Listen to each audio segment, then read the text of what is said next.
Alright, so today's day 4 of rehydrating the starter, and you can see I got an empty jar here because we're going to discard all but 15 grams of starter. So when I do this, I like to go into a new jar because you can see as it's right here, as it's raised and dropped, it's kind of dried against the side of the jar. So to prevent any risk of bad bacteria getting into it or anything like that, I like to change jars. I typically change jars at least every other feeding, if not every feeding, depending on how my jar looks.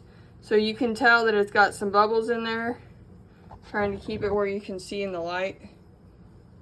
You can tell it's got bubbles in there. That's the activity showing. It's not ready to bake with yet, but you can tell based on the fact that it raised based on the fact that this is dried up here.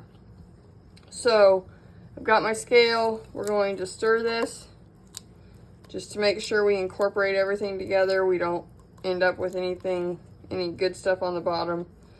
So we want 15 grams of this. And 15 is not very much. It's really hard for me to work in small quantities anymore. So we're going to go with 15 grams, 15 grams of starter. And then we're going to add 30 grams of flour and 30 grams of filtered water. So since I didn't zero it out, we'll go to 45.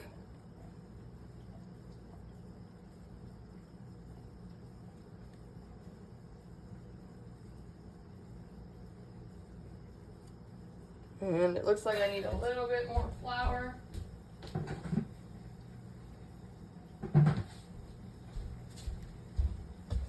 So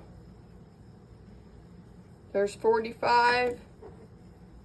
We're going to zero this out and add 30.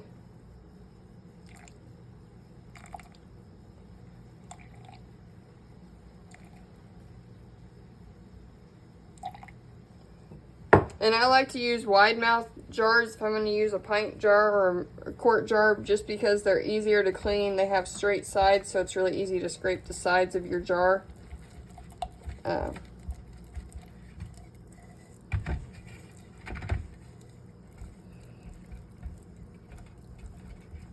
So this feeding of 15 grams of starter and 30 grams of water and 30 grams of flour is considered a 1-2-2 feeding. So you can kind of see, try and get it to where you can see it's a thick paste. So we want to scrape our sides down really good.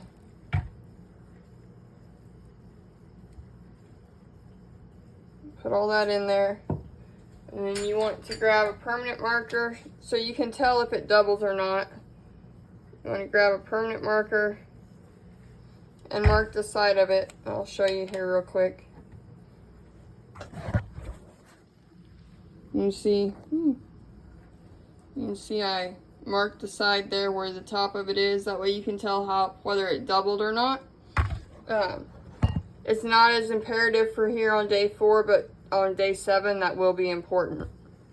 So when you get done with that, just put your muslin on, throw a ring on, and let it sit until tomorrow.